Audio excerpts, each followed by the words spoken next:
Frankenstein Created Woman is the perfect Terence Fisher movie. It's a more romantic movie than I think most of the others, partly because of the doomed lovers. There is a lot of talk about black masses and necromancy and black magic. This film is much more overtly interested in metaphysics. He transfers the soul of one dead person into the body of another dead person. Hammer are coming into some territory now that's a bit uncomfortable and not altogether fun. The idea of female versions of monsters isn't a new one. Christina is an example of monstrous femininity. She's gone insane with what she's been forced to do. In Fisher's movies, evil is like Lucifer. Evil is beautiful.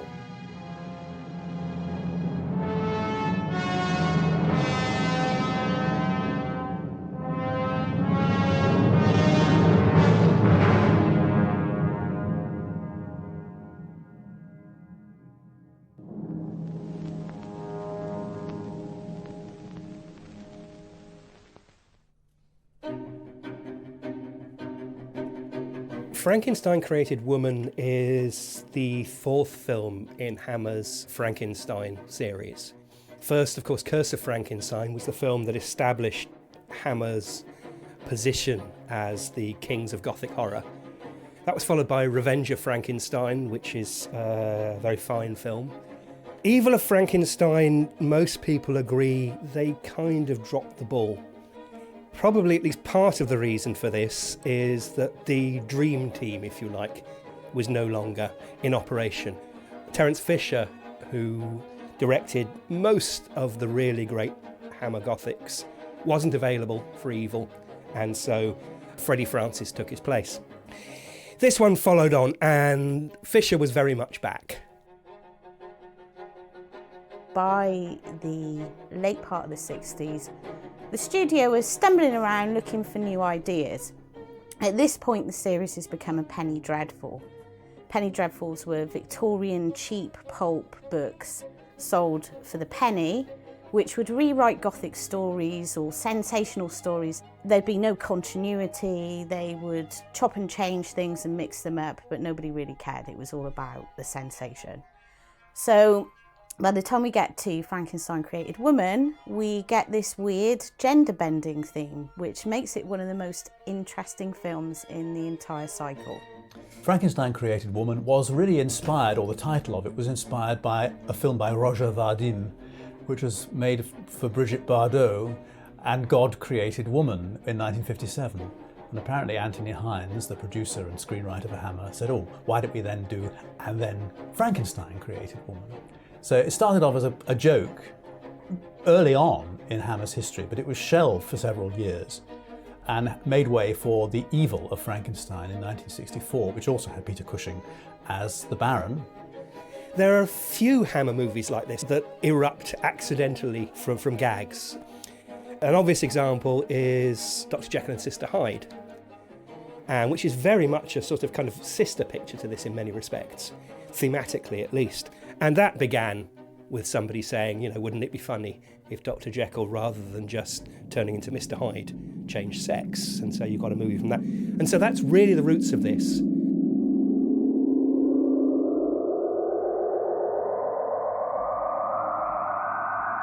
The idea of a female creature certainly goes back to the novel, one, and then of course The Bride of Frankenstein.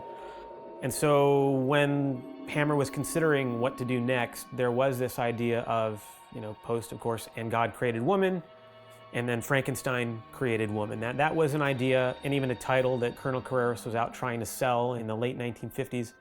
And it was an idea that was developed for their Tales of Frankenstein television series.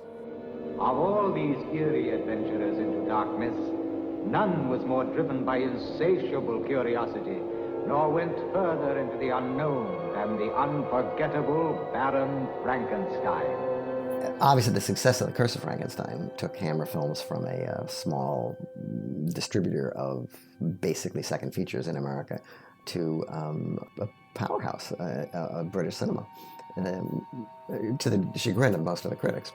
And this caught the attention of a lot of people in Hollywood, among them Columbia Pictures, which snapped up The Blood of Frankenstein. It was announced as the sequel. And Columbia stepped in and began a long association with Hammer that lasted for decades. The entrance of Columbia to the scene led to an idea for a TV series, which was going to be made right after Revenge of Frankenstein. And it was going to be called Tales of Frankenstein, and the deal was that Columbia and Hammer were going to do 26 episodes. Each studio was going to do 13 of the 20. But it never got past the first one because there was a lot of tsuris between Columbia and Hammer, because Columbia wanted to do a Universal-style Frankenstein, and Hammer wanted to continue their Christopher Lee type creatures. And so there was a lot of tsuris about that. Also, they didn't like the script that Jimmy Sangster wrote. Actually, Hammer commissioned a number of scripts, and when the show didn't go past the pilot, a lot of the ideas in some of those scripts ended up in actual Frankenstein movies that Hammer made in ensuing years. Now join us in the mystery, the excitement, and the stimulation that comes when we tell a story so weird, so dark, so harrowing, that it deserves to be called one of the many Tales of Frankenstein.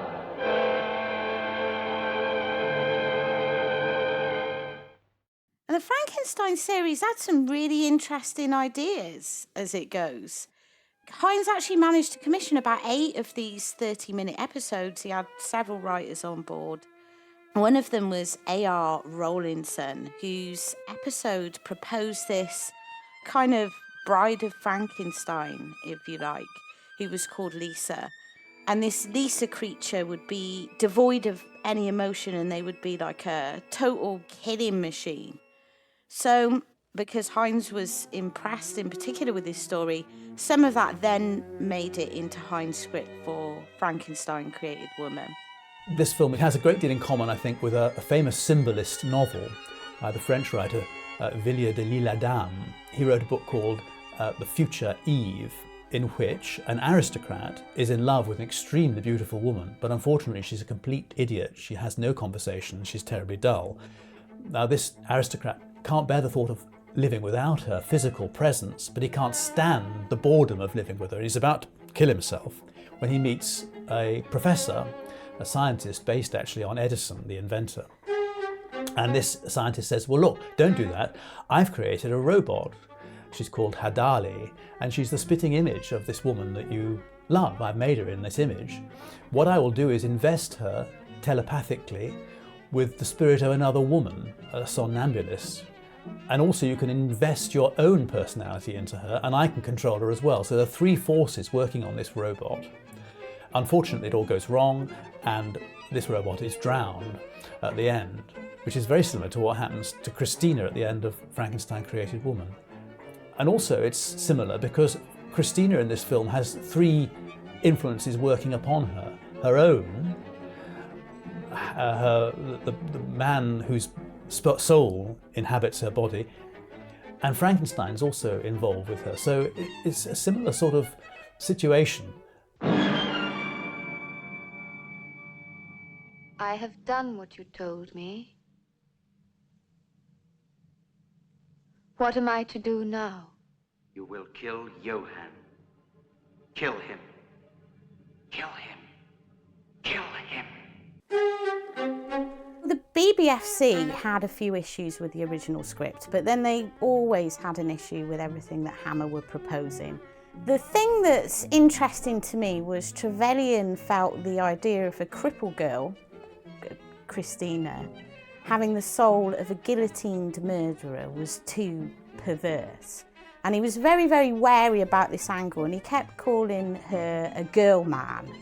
And he kept mentioning the idea of it being perverse. He really didn't like the idea of the little kid witnessing the father's execution, which I think personally is a brilliant touch. It's just so, it starts things off on just such a nasty, cynical note. And obviously he had issues with the sexual seduction. He wanted that toned down, and the fact that the film was so violent for the time. I love Frankenstein Created Woman, which was a return to form. It was the next Fisher Frankenstein movie following Revenge of Frankenstein. It was more original than Curse of Frankenstein or Revenge of Frankenstein. It was more spiritual in terms of the text. They all have a spiritual subtext, but in terms of the plot itself, it was more spiritual than Curse of Frankenstein or Revenge of Frankenstein. And there's no monster in it. Nobody is stitched together from corpses. It was just a very original, very personal movie that only Hammer and Fisher would have made.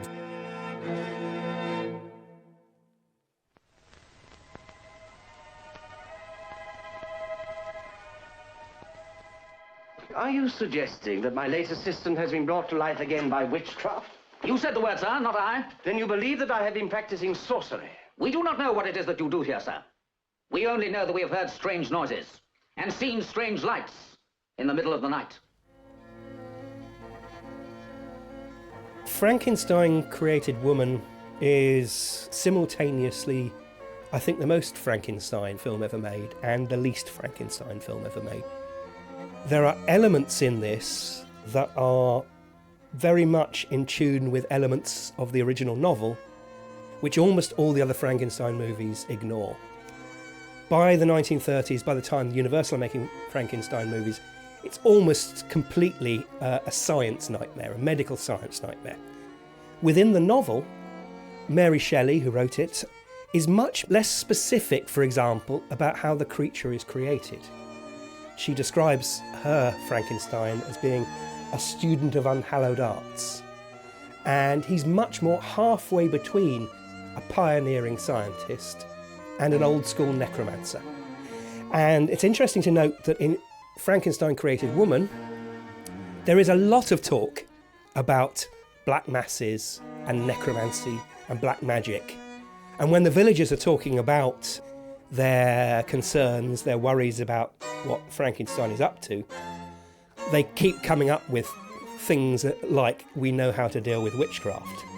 Frankenstein in the book is much more interested in chemistry and in anatomy. Having said that, he has studied occult natural philosophers, as they were called, people like Cornelius Agrippa and Paracelsus.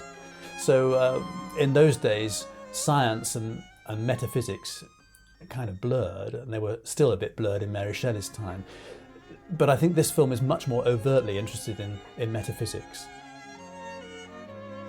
The original Mary Shelley Frankenstein, Dr. Frankenstein, is a young medical student, but he's much more interested in things of the soul than he is in medicine.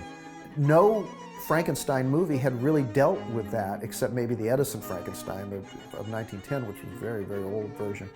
But the other Frankenstein movies, starting with James Whale's Frankenstein, it was about electricity, bringing back to life this creature which was made from body parts of different people that were dead, and the spiritual aspect of it was a subtext. But in this movie, like in Mary Shelley, the metaphysics becomes the text. Because in this movie, Frankenstein transfers the soul of one dead person into the body of another dead person. Mary Shelley's novel is a very existential exploration of what happens when man tries to cheat God. And it has all these religious questions in there about should man be doing that, because she's writing after the Enlightenment, after this whole outpouring of scientific discovery, where people were falling out of a more spiritual belief system into a more scientific one. So Mary Shelley was asking these questions. What happens when you create life from something that's died? And what are the ramifications of that? And if we read the book, we find that it's not a good thing to do. The monster or the creature that's created is cursed, is damned, and feels a lot of pain and anguish and feels alone because they've been rejected. So it's very different to how Hammer made Frankenstein, because Hammer changed Frankenstein. They made the monster or the creature Frankenstein, the Baron himself.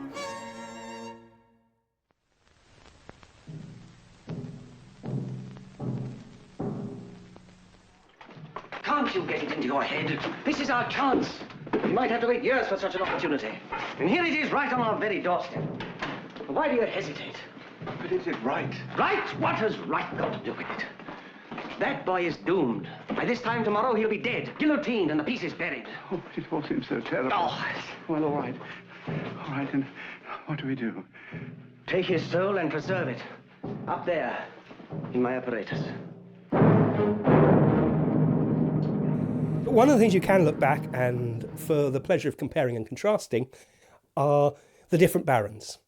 So all of the Cushing barons are clearly the same character, but that character changes. And there's a good argument for saying that the Frankenstein in Frankenstein Created Woman is perhaps the nicest Frankenstein. He's the one with the most redeeming characteristics. Obviously, you don't want to cross him, and he's still a dangerous and intense character. But he's not any of the things he became in the later ones. He's definitely not a rapist, or the kind of manipulative sociopath he is in the earlier ones. In Curse of Frankenstein, he was a flat-out sociopath, actually a psychopath. He murders people that he knows for body parts. In Revenge of Frankenstein, they temper him a little. He's definitely a sociopath. He has absolutely no allegiance to humanity, and he's very much of a rebel. He doesn't feel like he's subject to medical authority, legal authority, or spiritual authority. But he doesn't kill anybody in Revenge of Frankenstein. And he actually does a kindness to his disfigured and crippled servant, Carl. He takes Carl's brain and puts it in this new perfected body that he's created. So they temper him a little bit in Revenge of Frankenstein. Evil Frankenstein is, I don't know who he's supposed to be in Evil of Frankenstein. He was still played by Peter Cushing, but his character was different, the setting was different, the backstory was different. It was its own sort of movie. Ironically, in the Evil of Frankenstein, the Baron isn't really evil at all. He's quite benign. He's more interested in his property and complains really about being hard done by. Self-pitying character, really. He's not really evil. The evil character is played by Peter Woodthorpe, who plays an evil hypnotist who exploits the creature for his own ends. So it's just a bit of a misnomer, I think, that the title of this film. But he does become very evil, Frankenstein, in the film that follows Frankenstein Created Woman, which is Frankenstein Must Be Destroyed. And in that he is extremely misogynistic. He rapes, contentiously, a very contentious scene, he rapes Veronica Carlson's Anna in that film, and then he kills her at the end. In Frankenstein Created Woman, he's the same character as Revenge of Frankenstein. He has the potential to be dangerous.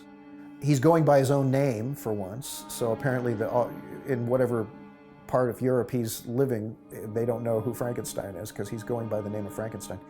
He doesn't kill anybody in the movie. He's not the warmest character. He shows a disdain for authority again, but he doesn't seem to be dangerous like he was in Curse of Frankenstein. Peter Cushing's Frankenstein in this film is much more passive, really. You notice that he wears gloves. He's had some sort of experimental failure which has damaged his hands, so he requires assistance. So he's no longer entirely in control of what goes on. He needs people to help him. He's also not terribly interested in being connected in any way to society. He doesn't really pit himself against society. He's not interested in that. He just wants to be left alone to get on with his job, which is really his noblest experiment. And to call him an anti-hero, I mean, at the end of the movie, when he has completely failed in everything that he's been trying to do, and his newest creation has murdered and now has killed itself, and he just walks off, away. He's like depressed and dejected and guilty, and it's very moving. I think at the very end of the movie, it's my personal view that when Christina commits suicide for the second time, I mean, she's gone insane with what she's been forced to do internally, mentally, spiritually. I don't know. It doesn't matter. She kills herself. And I think that is what actually breaks Frankenstein. You come to the Frankenstein Must Be Destroyed. He's at his most heartless, because I think he actually lost whatever heart he had left in this movie. And he becomes the character he is in Frankenstein Must Be Destroyed. I mean, it's nowhere stated this way, but in my viewing, and I assume that Peter Cushing as an actor and Fisher as a director tries to carry on their characters. You can either take these movies one at a time, or you can try to look at them as a series. And maybe it's better to not look at them as a series, because the needs of the story and the needs of the publicity department and the advertising department dictate certain things have to happen in these various movies, and they aren't really, much like the Universal pictures, they weren't really that connected to what happened in the previous picture. There's like a nod to it, but it's like, well, yeah, of course, he died in this way, but now it's as if he didn't die that way. I think they're better served one at a time. Now watch.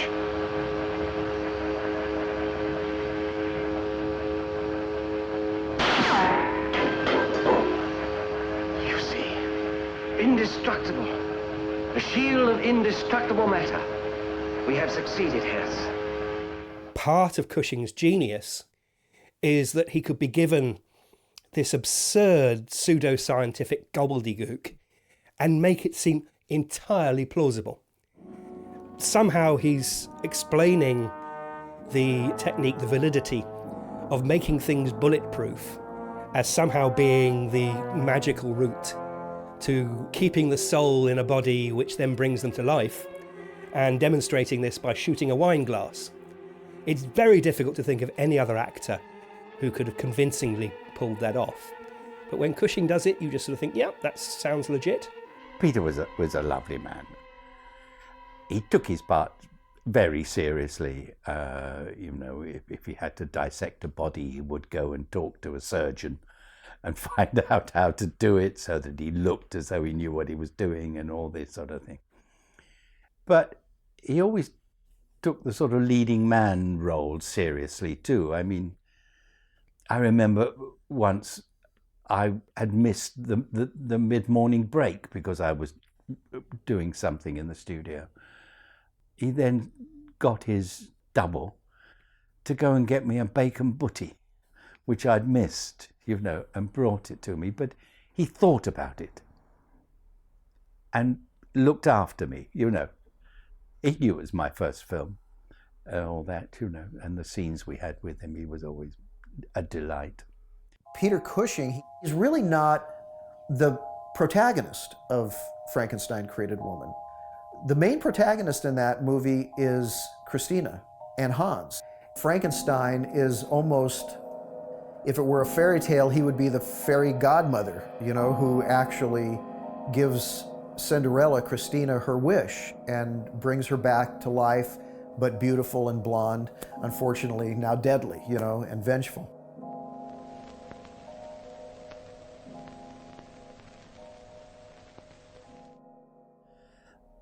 I was very green as an actor, really. And the idea of getting one's first film part so early, really, was quite exciting, you know, really. I'd read the script, and of course, when you're a young actor, the first thing you do is count the number of lines, really. And you see how big the part is, and I was quite pleased. But then I had to go and convince the director that he should employ me, really. So I went along and saw Derry Fisher and Tony Hines and a few others that were there. And they said, "Oh, well, Bob, you know, what do you think of the character? What do you think?" You know. But I'd studied Stanislavski and Lee Strasberg. It was very much the theme of the day was all this James Dean type acting, you know. So I said, well, I think Hans had his early experiences as seeing his father beheaded and things like that, it sort of really affected his soul. And you'll notice the subtle use of the word soul there.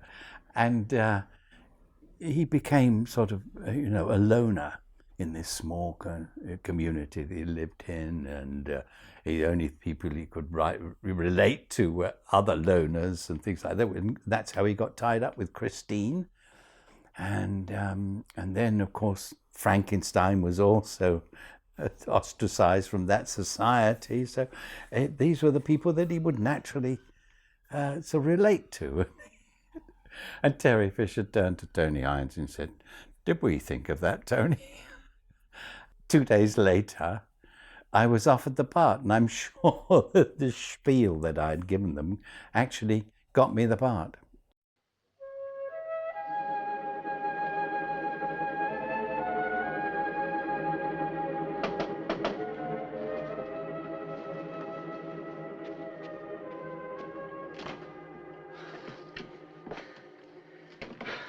Hello.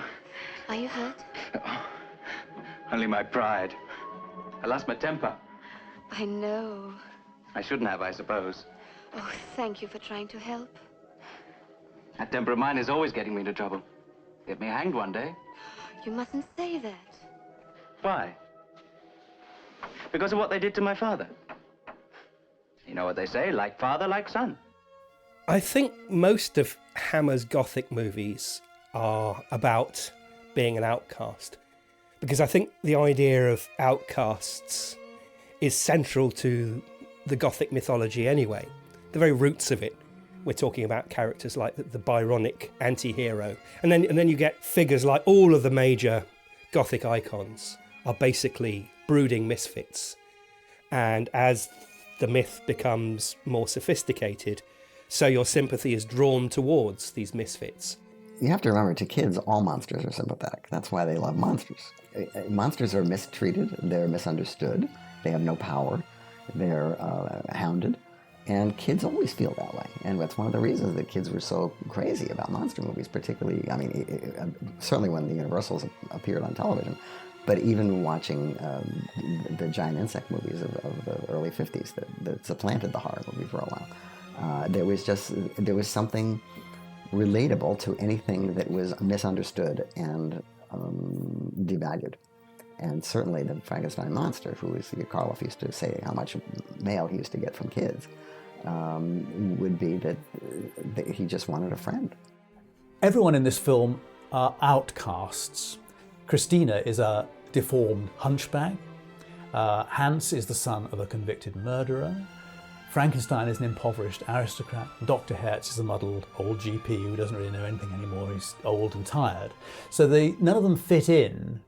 And I think one of the reasons why I found these films interesting in the 1970s when I first watched them was that I felt, in a way, a bit of an outcast. There is something very appealing to seeing characters who are outcasts who, in some way, are doing something rather wonderful.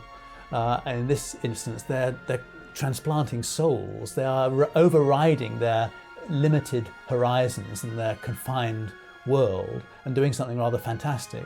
I think also, from my point of view, and I think other people might think this too, there is a gay aesthetic going on here. If, as you can imagine, in the 1970s there weren't a great many role models for gay people growing up, I think I might have interpreted, at least, this film in that sense. An outsider who somehow manages to triumph over adversity. There's something immensely appealing about that. Get out of my sight! You will apologize for that. Be careful, Hans. Don't be a fool. I will what? You will apologize. Did you hear what this peasant said? They heard!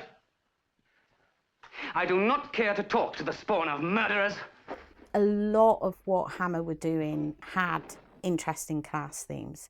The Revenge of Frankenstein, for example, was all about social class. And in this one we have Hans, played by Robert Morris, who's this lower order outsider who's been kept outside of things because of his father's past.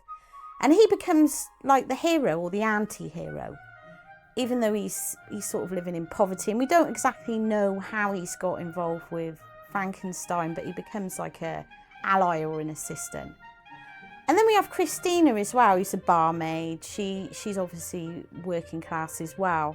And like Hammer would do, especially with Jimmy Sangster scripts, and I'm not going to say Jimmy Sangster had a class chip, but he certainly liked to get joy out of making the aristocracy as nasty and as villainous as he could. And I think because these films play to working class audiences, that's what you wanted to see. You wanted the lord or the lady or the count to be the bad guy, and you wanted to be cheering it on with the barmaid or the stable hand or the... So you have this group of these three lords or whatever they are. They're obviously aristocracy. And it's almost like a bit of a rape revenge thing. I mean, they're completely out of control. They're completely entitled. They're bullies. They're nasty.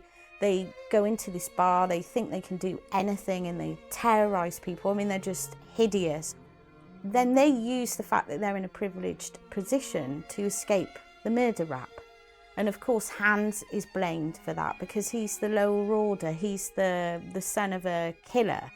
In the original script, which isn't translated, so you don't get this at all in the final film, the three Youngbloods were actually the sons of the mayor, the judge, and the chief of police. So, of course they can do whatever they want. Of course they can beat up and mock and ultimately ruin the lives of, Hans or anybody else, the poor innkeeper. And Tony Hines, as John Elder, certainly wrote about this quite a bit in terms of the aristocracy, the rich and the poor. And you don't have to be poor, you can just be slightly below the rich.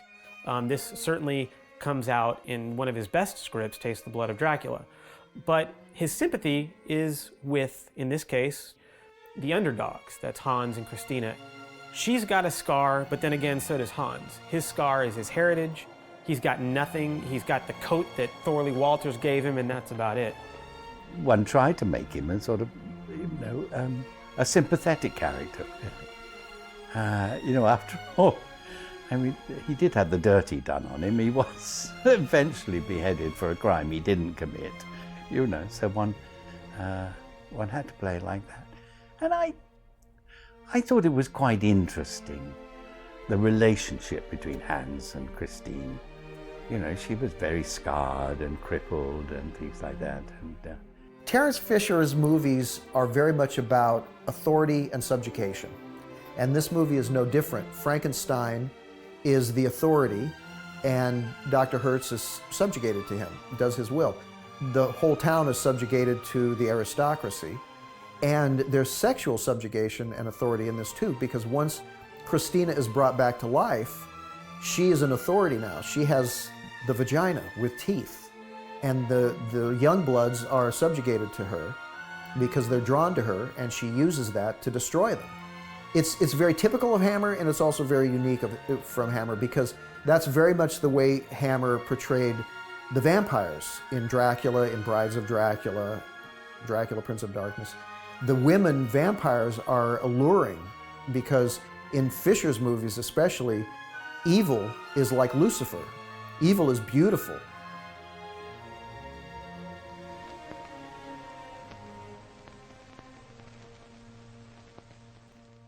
When you think about what Hammer were doing, they were exploring some female villainy. So you'd had the Gorgon, for example. They'd just done The Witches, which is an incredibly interesting film because you have in that a Crowley-esque figure, like something from The Night of the Demon, but it's played by a woman. There's no other film like it. So it's two women, antagonist and protagonist in that. Hammer weren't really they're often thought of as being quite sexist because of the Hammer glamour, but some of the stuff that they did with women was actually groundbreaking. So in this one, you have a female villain, even though technically she's not really a woman because she's being controlled by a man. It's a step in the right direction. Then by the time you get to the 70s and they adapt possibly one of the most faithful adaptations of Sheridan Le Fanu's Carmilla for the vampire lovers, you have Ingrid Pitt emerge as an icon, and she's a female sexual predator, much like Christopher Lee. That actually influences so many European Gothic films. There's just an outpour.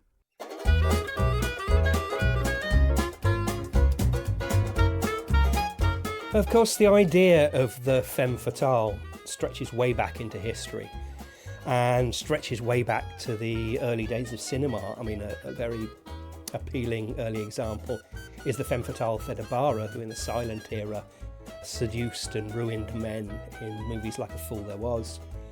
And in the Universal canon, you begin with Frankenstein and Dracula and the Mummy and so forth, but you've very soon got Frankenstein's had a bride, Dracula's had a daughter, even Dr. Jekyll has a daughter. And so the idea of female versions of monsters isn't a new one. And it's very easy to fall into the trap of thinking, well, this is an era where feminism is becoming an increasingly potent force within culture. It's starting to turn the tide against, the long tradition of patriarchal society. But one thing worth bearing in mind is also, you get figures like Twiggy, who's like a sort of thoroughly modern girl with her, her flat figure and her. Except if you look back to the era of Thedabara, you had flappers who had a very similar fashion statement. So to a certain extent, everything changes, but there's nothing new. Christina is really presented as an example of what one might call monstrous femininity. This, I think, links into a big strain of turn-of-the-century thought and art about women generally. There is this rather wonderful book by Bram Dijkstra called Idols of Perversity, which takes us through all the fin de siècle images of women, which are astonishingly negative because there was a great fear of liberating women. This was the time of the suffragettes, of women getting the vote, of women doing their own thing. And this was perceived as an extremely worrying development. The idea that women could become independent of men really felt a great threat, I think, to men at this stage. To allow women into the arena was very worrying. And I think an awful lot of art of that time does respond to this concern. I thought I might just read you a little bit of what Bram Dijkstra has to say. He quotes theorists of the time.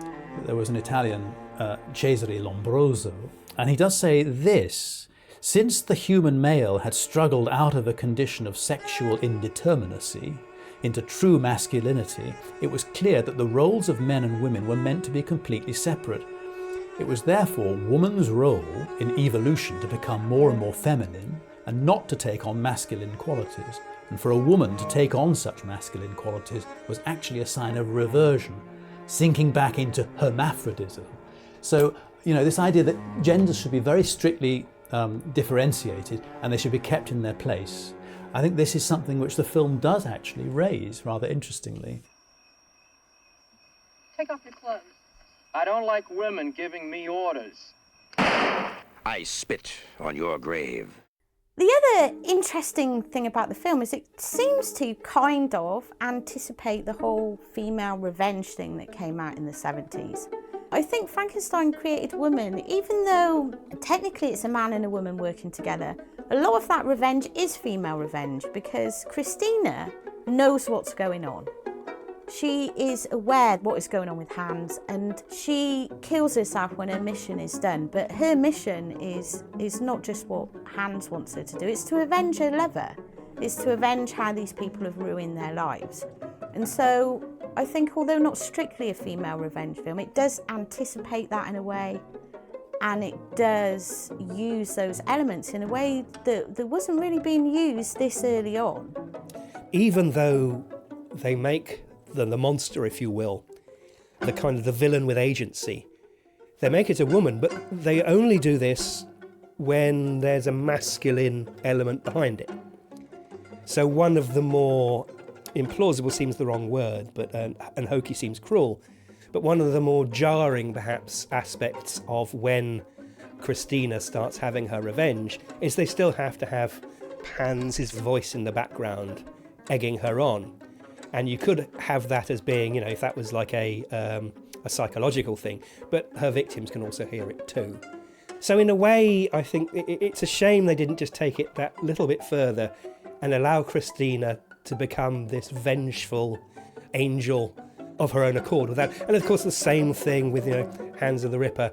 Could the daughter of Jack the Ripper not have been, this monster of her own agency? She still needs Dad's spirit to give her this kind of masculine charge.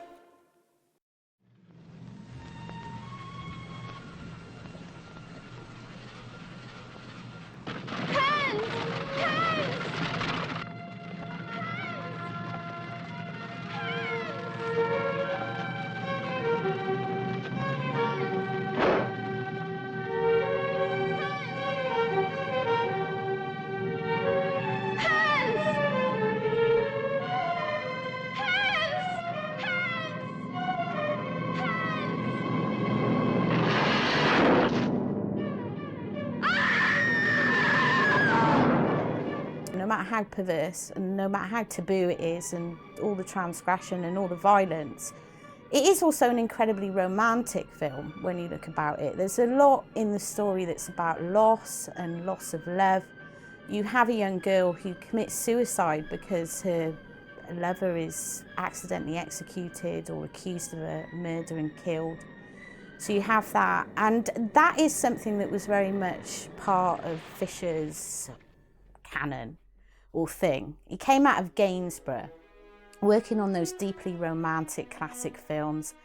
And if you look back to his very early stuff for Hammer, even in science fiction, he was doing things like Four-Sided Triangle, which has the theme of dualism, it has the theme of doubles, but it's also an incredibly painfully romantic film. And that's science fiction, so he's doing it there. He made The Gorgon, which is one of Hammer's most romantic films, and that's all about loss and love. Fisher was the architect of the Gothic revival in the late 50s. And Frankenstein Created Woman is the perfect Terence Fisher movie. His themes are so clear, and the things that he wanted to do with the Gothic are so obvious, because he always said that his favorite director was Frank Borzage. Who was Frank Borzage? He was a basically 20th Century Fox director in the silent days, in the early talkies. He made movies like Seventh Heaven and Street Angel. Those were very beautifully shot silent movies. And later on, he made a great noir at Republic called Moonrise. And what those movies were, they were romances. They were generally doomed romances. The characters were outsiders that kind of find each other, and, you know, they live together in a garret and love each other, and, you know, it's them against the world. Well, that's very much Frankenstein Created Woman. Terence Fisher, when he's been written about in film scholarship, one of the themes that often comes, and there was a whole book written about that, one of the themes he seems really attracted to is dualism. And I'm not exactly sure whether that comes from Fisher or Jimmy Sangster, or just the fact that the theme of dualism is so much part of Gothic literature. And that can manifest in a number of ways. It can manifest as an inner struggle between good and evil inside a person. It can manifest as the Gothic double. And in this film, you have the perfect double, because you have male and female, and then they're brought together into one body. So you have that aspect. And then you have the additional dualism in the fact that you have this woman, Christina, who is struggling because inside her she has the soul of her dead lover. The movie has a lot of pairings in it. You know, there's 2 executions by guillotine. The lovers both die. One takes the soul of the other. Also, Christina commits suicide twice, the same way, jumping into the river from a bridge. There's a lot of doubling in the movie, which gives it a really interesting feeling of a recurrence. You know, it's like the eternal recurrence, something that Edgar Allan Poe liked to write about. I think I'm, if not on my own, unusual in being reluctant to apply the auteur theory too readily, particularly to a director like Terence Fisher. And that's not because I think he's a brilliant director. But I think part of that brilliance is he's very good at making space for other people to shine. I think it's lightness of touch. I think it's making people comfortable, particularly the actors. And that's what I think of as Terence Fisher's style, is he puts together a great team and he trusts them. I think Terry was what could be known as a sort of a gentleman. You know, he was very gentle and he was very civilized. And he would tend to let you do what you wanted to, provided he agreed with it. You know, a couple of times he came up to me, and being my first film and things like the first time in front of a camera, and he would say, "Bit big that, Bob." You know, take it back a bit, which was very helpful, very useful. You know, because I'd done a lot of declaiming on stage in my time, you know, various places.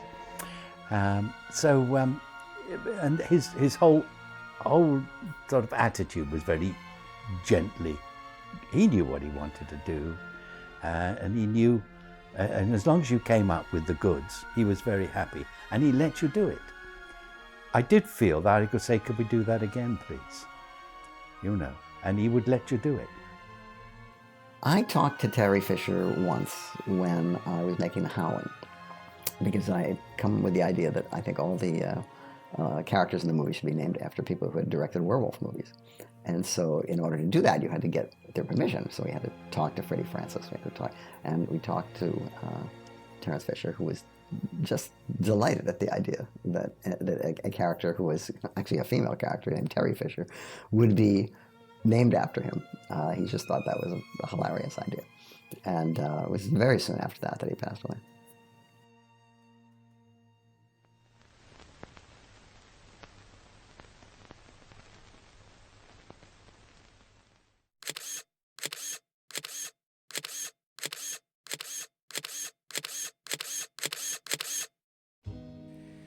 Susan Denberg was regularly criticised for her role. She was sort of dismissed as a bimbo, and I think that's entirely unjustified. I actually really like her performance. She's very likeable, she's very plausible. She's clearly sort of introverted and withdrawn as a character. Susan Denberg, she's often just lumped in with the whole Hammer glamour thing. But her story is a really interesting and tragic one. She was Polish-born, brought up in Austria.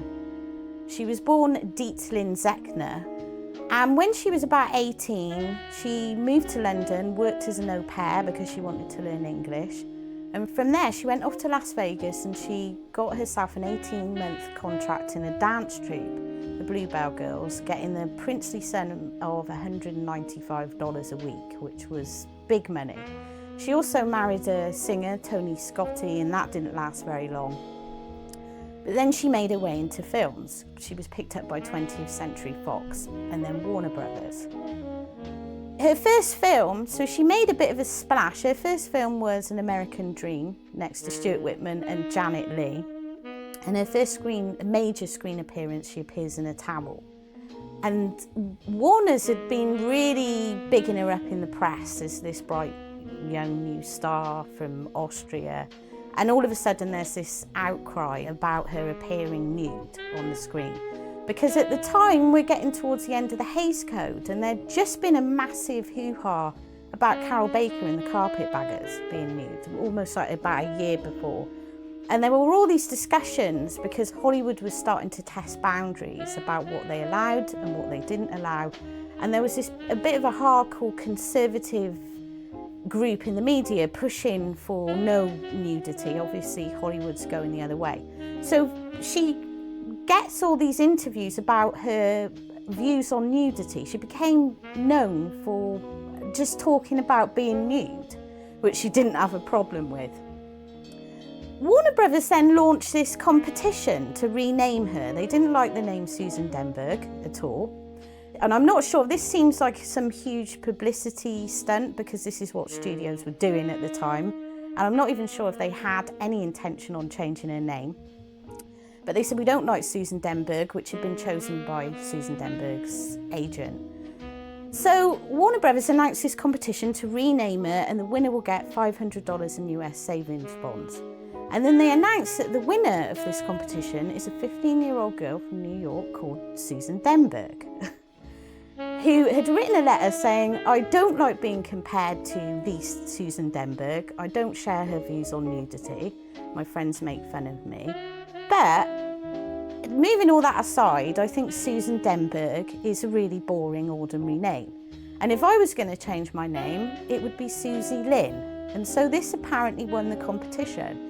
But Susan Denberg never became Susie Lynn, and there never seems to have been any sort of ceremony, even though they were going to have the prize winner at the opening gala for An American Dream. That doesn't seem to have happened. And even one other newspaper was reporting, well, what happened about this competition and why is Susan Denberg still Susan Denberg? So we're in 1966 by now. She gets noticed by Hugh Hefner in Playboy. She does the centerfold for Playboy. She gets taken off to London with Hef to open the Playboy Club in London, and she gets her baptism into celebrity life. She starts taking LSD. She's hanging around with Alain Delon and Roman Polanski, and basically living the it girl life, consuming narcotics, acid, basically just getting off her face. And this is while she's then being cast for Frankenstein Created Woman. I mean, she was typical in terms of, by this point, Hammer were not so much scouting for actresses as looking through the pages of Playboy for starlets who they thought might, grace their films with extra sex appeal. And bearing that in mind, I think it's quite remarkable how many of the actresses they found this way were actually very good. Oh, well, Susan was quite a lady. She was great fun. Great fun. I do remember she had a party while she was in London, which she invited me to, and I went to it. And she was part of the Hollywood crowd, and there was Harry Belafonte and people like that there at the party, I mean, there's another world. Just out of drama school, you're reading. And he just had the big success with, I know he's a detective in the southern states or something. And Denberg is very much a creature of her age, creature of the era. She came to swinging London, just as London was really starting to swing. And other cast members say she used to arrive on the set often late, often rather the worse for wear. She was clearly living this kind of sort of very 60s lifestyle. I read some reports which say that she fell in with the Roman Polanski crowd, who again were very much the sort of the coolest cats in Chelsea at the time. And of course there's something rather tragic about that, of course, because we all know what happened to Polanski's circle. After Frankenstein Created Woman, she should have starred in Jack Cardiff's A Girl on a Motorcycle from 1968, and that film could have really broken her career. Instead, the role went to Marianne Faithfull because Susan Denberg didn't bother to show up for her first day of shooting. She was off on a drugs binge. And the next we hear of her is a year or so later. She's back in Austria. She'd had a nervous breakdown. She's living in a clinic in Austria. Some reports said her parents had disowned her. Other reports said that her mother was staying with her. But Susan was interviewed and she was on tranquilizers. She couldn't sleep. She'd put on weight. She looked terrible. She developed an array of nervous tics. And then she completely goes underground for a couple of years. And bearing in mind, she's still in her early 20s at this point. And she appears again in 1971 and gives an interview to the press. She's working as a stripper and a waitress back in Austria, saying that when she was in hospital, she'd written her autobiography, but she would only consider it being published if the publisher offered her a movie deal where she would direct and star in the film. And that was the last that was ever heard of her. And it's a really sad story because it seems like she was very young, very naive, and it was too much too soon. And so all that is left is really her standout performance in Frankenstein Created Woman. And it's a really interesting performance. It shows that she did have potential, which is what makes the most tragic thing about it.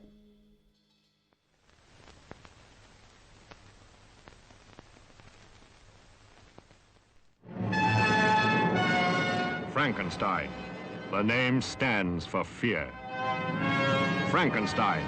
He shocks the world as he mocks the devil. Frankenstein. He creates monsters of men. Frankenstein's most terrifying experiment comes to life.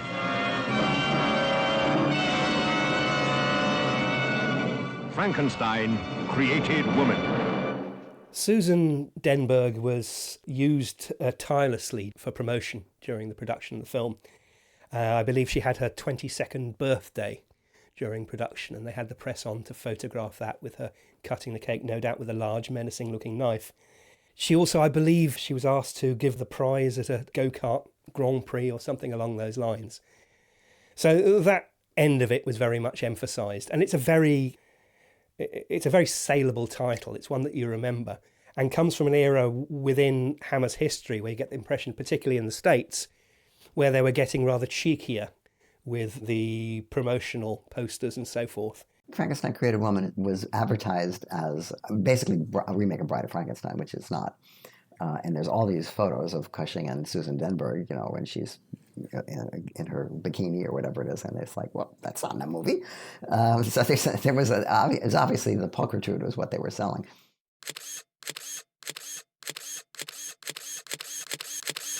I saw all the stills as a kid, and the stills were extremely misleading, and yet the film was better than I thought it would be. Like, by the time you got to the end, I wasn't aware that I didn't see, a bikini-clad Susan Denberg. I mean, I knew her name, I knew every, image that I could find in a book. I'm like, this is the movie with Dr. Frankenstein's gonna carry her out, and maybe they're gonna make love. That was what I was expecting, Frankenstein making love to his creature, but it was a different kind of love.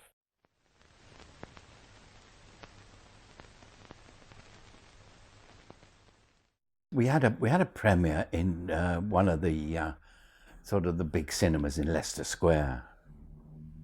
It wasn't a big sort of red carpet affair. I don't think Hammer went in for that sort of thing. All the press was there, and there was a reception afterwards. And again, my first premiere that I've been in. I mean, I loved all that. It was exciting. I mean, that's what I remember about that film, because it was my first one. The experience, the excitement that one felt doing it, and how lucky I felt actually having got it, The film doesn't seem to have been reviewed very much by the mainstream press, but then this wasn't untypical for a horror film. Generally it would just be listings for drive-ins and things, or showings, double bills. But the one review I did find, the critic who reviewed the piece talked about laughing all the way through the film, and they said they were laughing because the woman sat behind them was also laughing. What's interesting about that review is they admit that they weren't necessarily laughing because they found the film funny. They were laughing because they found the film uncomfortable, and that often happens when people are nervous or they feel too much tension. They'll laugh inappropriately.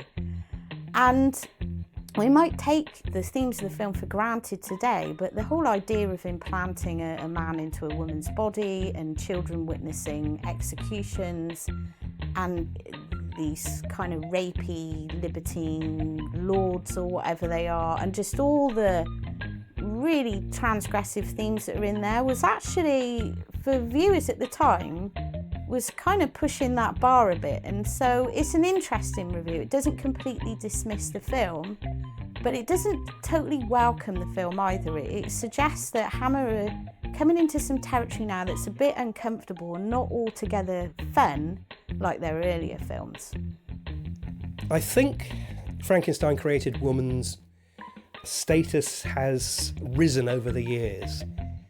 You get the impression that it kind of got lost in the mix when it came out, because it is an unusual movie, even by Hammer standards, and it's got a lot of interesting ideas in there. And I think by this point, the assumption amongst most critics was the kind of people who went to these sorts of films weren't particularly sophisticated people, and so the films themselves largely weren't worth assessment as anything other than technically accomplished or inept. However, famously, Scorsese has identified this as one of his favourite films. But at the time, they packaged it with, I believe it was The Mummy's Shroud, and like most of the Hammer mummy movies, kind of among the less exciting of their gothic canon. These movies always suffered from a lack of critical appreciation, and it really was the fan press that would make a picture a success. But as the years have gone on, these pictures have risen in estimation because so many of the people who saw them when they were young have continued to watch them because they're very rewatchable, and also they've introduced them to new generations. And so the Hammer, Frankensteins, and Draculas are as popular today, I think, as they were then, in so many different venues to be able to be seen. In the old days, you played at theater, and once it left your theater, then you'd wait, a year or two, and it would be on TV, and then you would miss that, and then you have to wait another year, and it'll be on TV again. Well, everything's different now. You can just pluck it out of your library and you push a button and stream it. So everything is at your fingertips. And the interesting thing is that so many movies are now available to see, and so many of the movies that were considered very popular and very prestigious at the time have paled in audience interest in favor of these movies that were basically derided in their day as unworthy. and yet in fact have proven to have more staying power than some of the big Academy Award-winning pictures that people don't remember the names of. What is amazing is the shelf life of these Hammer films. I mean, 52 years ago, and yet one is still being asked to talk about it.